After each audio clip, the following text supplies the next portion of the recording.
Kieran, we're going to be here boxing Bants, and I'm really happy here to be with Jimmy Mack, James McGivern. James, this fight is really kind of come out of nowhere. You're going to be fighting Tony McGlynn on the hmm Feile card. Um, both of you have. Tony hasn't been massively active. He's come back to being active. And you've had two fights in 2020, two fights in 2021, and this will be your first fight this year. Like, how did this come about? This fight. I'm from Belfast. Like the SSE, I can look out my window now and see the SSE. It's a local thing for me, and I was on the last one and loved it. And all my fans, family, and friends all loved it. So I Yeah. said I would like to be on that card again. He went to Jamie. I'd been in contact with Jamie before and asked him, "Am I going to be on it?" And he says, "You're on the list. If he can get me on, he will. You want a handy 6 round fight just to get yourself back in, or is it a chance of like an all Irish fight?" He says, "I'm happy with whatever." This is the thing with me. Whenever people send me opponents, or I'm good to go. Like I'm happy enough. There's no one that I'm. There's no one that I will go. No, I don't want to fight him, or no, I don't want to fight her, or whatever it is. I'm ready to go. I'll fight whoever. But the idea initially was to fight for a belt.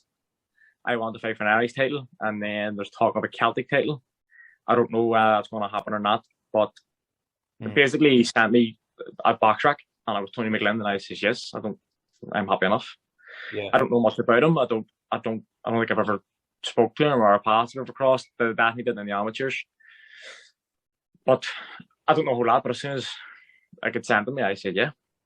This one now, like, if it does get passed for the Celtic title, are you looking to move quickly, as in, right, Celtic title, Irish title, and then I want to just start moving on into looking for rankings in Europe and the world? Yeah, of course. And I don't want to get too far ahead of myself and say I'm going to win this fight and win the next fight and do bop. I will leave that to Jason and Sheer. Yeah. But yeah, I want to just start kicking on now and Mhm. start getting as many fights in as I can. Because the only way you learn this job is on the job. Like there's no point standing punch bag for 8 months out of the year and then having one fight. Yeah. I want to push as much as I can. Mm. Are you still working at the moment of training?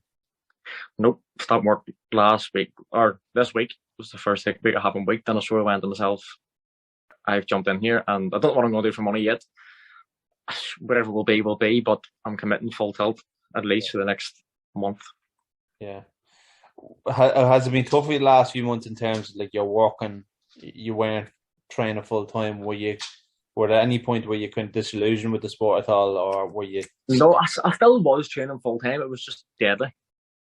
Training twice and working Yeah. and like getting up and training before work and then going to work and coming home and training again. It was tough. Like by 10 o'clock, like I was done. That was me empty. Mm. It's hard that way. So I've decided to cut that workout now so I can just focus on training as hard as I can and recovering. I was never stopping. Like it was always there was always a card and a stick for me in front of me. Like it was always you might fight here, and then once the one in May fell through, I switched to the Feile straight away. Even though I wasn't guaranteed, I thought to myself, well, if I'm not guaranteed, I may as well get ready just in case. And lo and behold, here we are. Mhm. So the Feile, I present, like, I know you're probably really looking forward to fighting in the SSE, and um, with Tony, like Tony's a fella from Dublin, it could turn out to be like fight of the night, really, like, because it is like a real 50-50 fight. I know Colin and Rudrin are fighting for the belt as well, but your and Tony's fight is the real unknown, because you're the fella coming up, he's the fella going down. No one's ever seen him at this weight, and it's just really like the unknown. Like, do you know what I mean? Um, you must be excited in that aspect that it could really turn out to be a great fight. Like, Well, it's sort of similar to the time me and Sean were going to fight. That was all very, what's going to happen here? mm, And it's exciting for me. I'm confident, that quietly confident. So I'm not going to go out there and start bashing people and telling everybody I'm going to do this and I'm going to do that. But I'm confident. I'm always confident. mhm. As soon as he sent the name, I went, right, let's go. I'm ready to rock and roll. Very quietly confident. But excited, yeah. It could be one of them fights that could steal the show. Mm. And excited about fighting in the SSC for the first time. Yeah, I remember many a time going to watch fights in the Odyssey at the time. I still call it the Odyssey rather than the SSE, but Frampton fighting it, and I always thought I'd love to fight here one day, because it does become, it's a cauldron of noise. Like, it's, a lot of people have said to me, why is it not in the Falls Park? I'd rather it in the Falls Park. And I say, you know what, don't be so quick to think that, because the Odyssey becomes a cauldron. Like, it's just noise. Because it's in, there's nowhere for the noise to escape. So it'll be loud and it'll be interesting. Yeah.